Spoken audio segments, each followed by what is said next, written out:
Hi everyone, I'm Ian from Bristol Ground School and welcome to this video.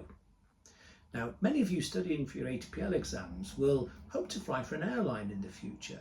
So in this series of short videos, I'm going to talk about what life is like for an airline pilot these days and also the kind of skills airlines are looking for in their pilots, which today is where we're going to start in this video.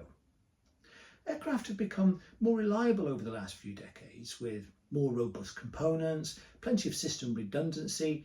So unhappily, the statistics suggest that most accidents in recent years have been due to pilot error. Where pilot error has been the major factor, it has invariably been a failure in what we call the non-technical skills. So I'm talking about behavioural and personality traits such as how we cooperate with other crew members, or how well we prioritise tasks and workload management, decision making and situational awareness. Together, these skills form the basis of safe aircraft and flight management.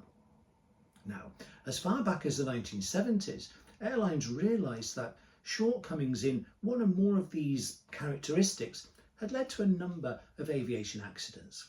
So, to overcome these issues, researchers began developing training programs and recruitment practices to help eliminate the kind of behavioural traits that had jeopardised flight safety.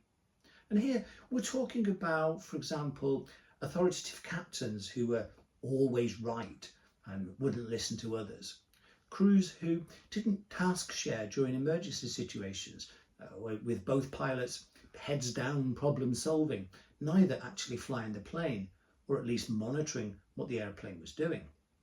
Other accidents involved what are called controlled flights into terrain, because the pilots had lost situational awareness and thought they were somewhere else.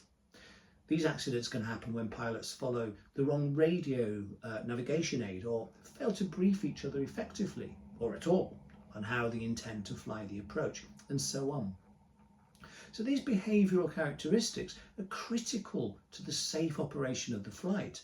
And it's why the MCC course, the multi-crew cooperation course, is now a mandatory element of flight training.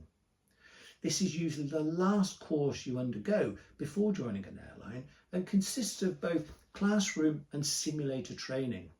The idea is that you operate a series of flights as a two-pilot crew while handling a variety of emergency situations.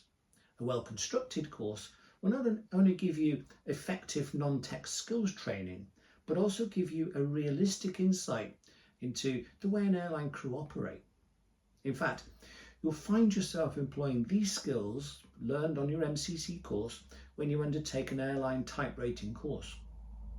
So when you've finished your ATPL exams and completed the CPL IR, make sure you choose an MCC provider whose course focuses on the development of these non-technical skills and doesn't simply give you instrument flying practice in a jet simulator, because that's really not what it's used for.